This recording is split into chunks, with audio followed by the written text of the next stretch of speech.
Hello guys, welcome to our channel. আজকে আমরা পাইথনের কিছু বেসিক কনসেপ্টস নিয়ে আলোচনা করব। তো প্রথমেই যেটা বলার, পাইথন একটা প্রোগ্রামিং ল্যাঙ্গুয়েজ।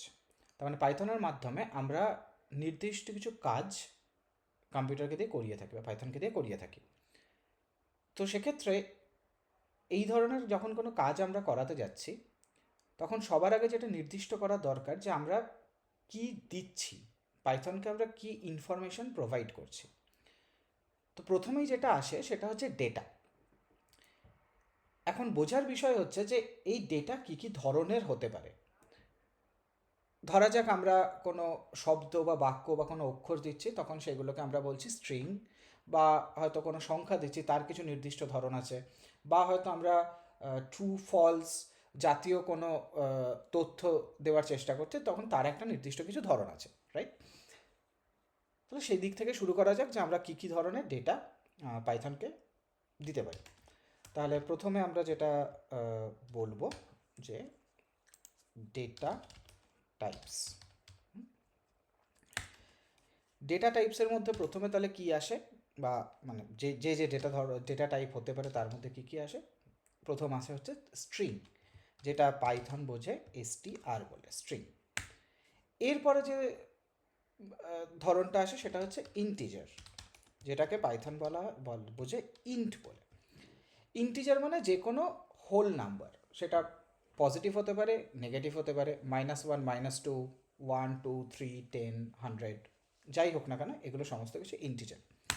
এরপরে যেটা আসে সেটা হচ্ছে ফ্লোট। ফ্লোট, পাইথন এটাকে ফ্লোট বলেই বোঝে। ফ্লোট হচ্ছে যে কোনো ডেসিমাল নাম্বার। ডেসিমাল নাম্বার মানে 2.1, 3.5, যে কোনো ধরনের দশমিক সংখ্যাকে আমরা ফ্লোট বলে নির্দিষ্ট করে থাকি। এবং শেষে যেটা আসে সেটা হচ্ছে বুলিয়ান, যেটাকে পাইথন বোঝে বুল বলে। বুল কীরকম হতে পারে না, ধরুন ট্রু অর ফলস। তার মানে এখানে আমি নির্দিষ্ট কোনো সংখ্যা দিচ্ছি না, বা আমি নির্দিষ্ট কোনো অক্ষর, বাক্য, শব্দ কিছু দিচ্ছি না, আমি কোনো একটা নির্দিষ্ট বিষয়ের ওপরে সেটা ট্রু বা ফলস এটা যদি বলি, তাহলে এই পরিস্থিতিটাকে বা এই ধরনের ইনফরমেশনকে বলা হয় বুলিয়ান, বুল। ওকে, অল রাইট। এবারে দেখা যাক এরপরে যে বিষয়টা বোঝার এবং মজার বিষয়ও, যে আমরা অন্য যদি কোনো প্রোগ্রামিং ল্যাঙ্গুয়েজের কথা শুনে থাকি, ধরা যাক সি বা জাভা, এই ধরনের ক্ষেত্রে যখন আমরা কোনো ভ্যারিয়েবল দিচ্ছি, তখন আমরা আগে থেকে মেশিনকে বলে দিই, নির্দিষ্ট করে দিই যে সেই ভ্যারিয়েবলটা কী ধরনের। মানে আমি যদি এখানে লিখি এক্স ইকুয়ালস টু পাইথন, সেক্ষেত্রে সি এর ক্ষেত্রে বা জাভার ক্ষেত্রে আমাদেরকে আগে থেকে নির্দিষ্ট করে দিতে হয় যে এই এক্সের ধরনটা কি। মানে আমি এখানে বলবো এক্স হচ্ছে একটা স্ট্রিং, বা আমি যদি এক্স হচ্ছে 2 লিখতাম, তাহলে আমি বলতাম এক্স হচ্ছে একটা ইন্টিজার, রাইট? পাইথনের ক্ষেত্রে আমাদের এই ধরনের কোনো ইনফরমেশন আগে থেকে দিতে হয় না। ভ্যারিয়েবলটা দেখে পাইথন নিজেই বুঝে নিতে পারে যে সেই ভ্যারিয়েবলটা কী ধরনের। মানে আমি যদি লিখি এখন টাইপ অফ এক্স, তাহলে পাইথন অটোমেটিক্যালি আমাকে দেবে স্ট্রিং। ওকে, বা আমি যদি লিখি X equals to 2 and then আমি লিখলাম টাইপ অফ এক্স, তাহলে পাইথন আমাকে দিল ইন্ট মানে ইন্টিজার। আবার আমি যদি লিখতাম এক্স ইকুয়ালস টু 2.0, আমি পারপাসফুলি 2.0 লিখলাম এখানে, কারণটা আমি আলোচনা করছি। তারপরে আমি লিখলাম type of x which is float. এটার কারণ কি, প্রথমে যখন আমি খালি 2 লিখেছিলাম তখন পাইথন আমাকে ইন্টিজার দিল। দ্বিতীয়বার আমি 2ই লিখলাম, কিন্তু আমি যখন 2.0 লিখলাম, তখন পাইথন এই 0.0-র জন্য এটাকে একটা দশমিক ধরে আমাকে এটা দিল ফ্লোট। ওকে, সো আমি যে কোনো কিছু পয়েন্ট যদি দিই তাহলে পাইথন আমাকে ফ্লোট দেবে।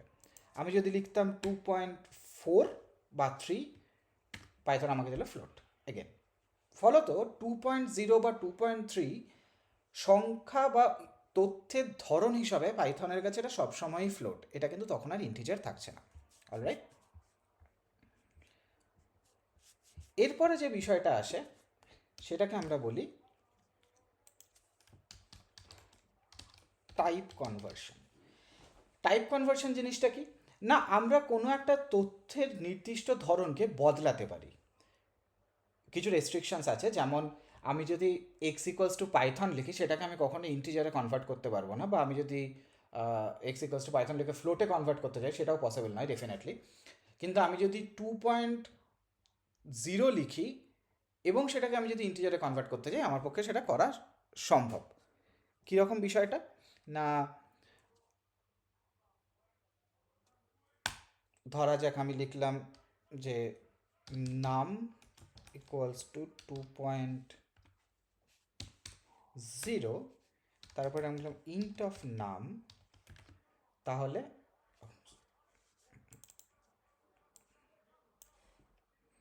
আমাকে ইন্ট অফ নাম, সেক্ষেত্রে আমি এটাকে কনভার্ট করতে পারছি, রাইট? আমি দিয়েছিলাম 2.3, এই 2.0, আমি যখন ইন্ট অফ নাম করলাম সেটা 2 হয়ে গেল। দ্বিতীয় বিষয় হচ্ছে যে আমি যদি একটা ইন্টিজার এবং একটা ফ্লোটের মধ্যে কোনো ম্যাথামেটিক্যাল অপারেশন করি, তখন আমার যে আউটপুটটা আসবে সেটা অটোমেটিক্যালি পাইথন, যেটা more complex data type which is float here, সেইখানে কনভার্ট করে দেবে। মানে আমি ধরা যাক লিখলাম এক্স ইকুয়ালস টু 3, আর পরের লাইনে লিখলাম আমি এক্স ইকুয়ালস টু 4.0, তারপরে আমি ডিফাইন করলাম Z equals to X plus Y, then আমি লিখলাম টাইপ অফ জেড, আর মেবি আমি জেডটাকে দেখতেও চাই, প্রিন্ট জেড। তাহলে দেখা যাচ্ছে যে জেডটা 7.0 হচ্ছে এবং তার ডেটা ধরনটা হচ্ছে ফ্লোট। আবার আরেকটা মজার বিষয়, যে আমি ধরা যাক এক্স ইকুয়ালস টু লিখলাম 3 এবং ওয়াই ইকুয়ালস টু লিখলাম 4। এখানে লক্ষণীয় 3 এবং 4 আমি ইনভার্টেড কমার মধ্যে লিখেছি, তার মানে ইনিশিয়ালি এরা কিন্তু স্ট্রিং, রাইট? কিন্তু যেহেতু এদের মধ্যে একটা সংখ্যা আছে, সেটাকে কোনো একটা মানে স্ট্রিংয়ের মধ্যে কোনো একটা সংখ্যাই আছে, ফলত এটাকে ইন্টিজার বা ফ্লোট কোনো কিছুতে কনভার্ট করা পসিবল। যদি আমরা কনভার্ট না করতাম তাহলে একটা রেজাল্ট কী হতে পারে, এবং যদি আমরা কনভার্ট করি তাহলে একটা রেজাল্ট কী হতে পারে, সেটা আমরা এক্ষেত্রে দেখব। আমি যদি লিখি জেড ইকুয়ালস টু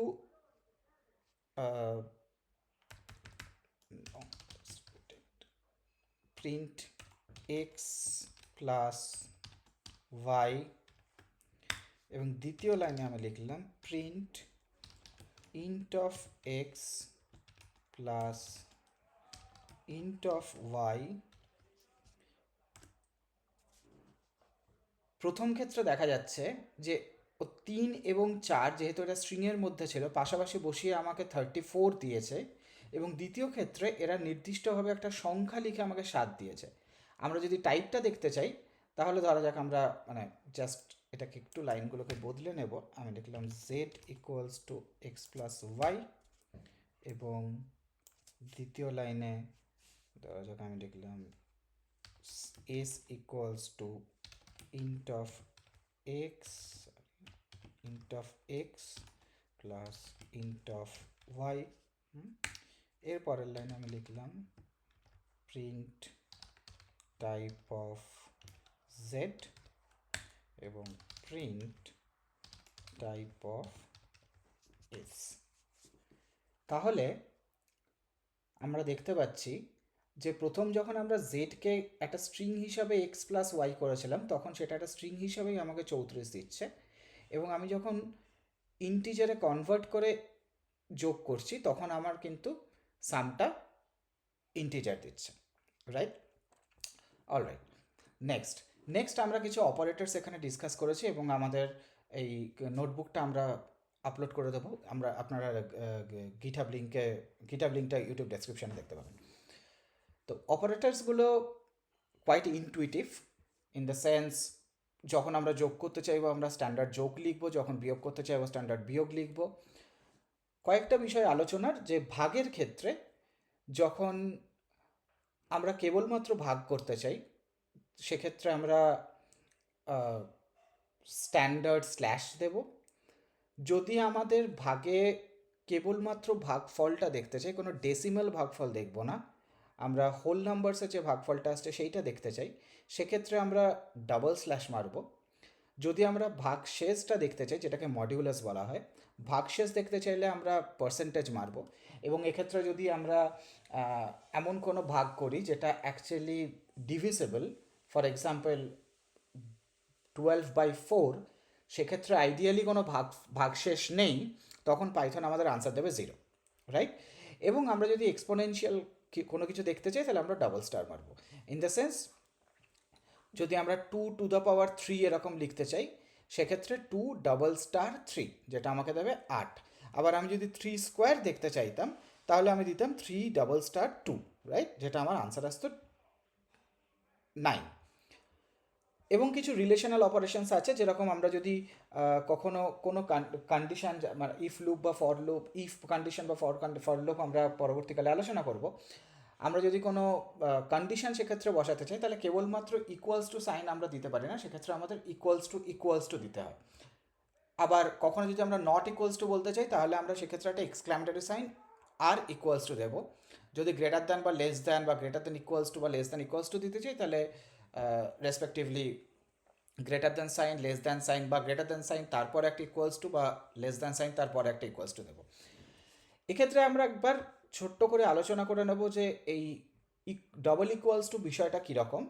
না, ধরা যাক আমি লিখলাম এক্স ইকুয়ালস টু 5, তারপরে আমি যদি লিখি এক্স ইকুয়ালস টু 5, তখন পাইথন আমাকে আনসার দেবে 2, রাইট?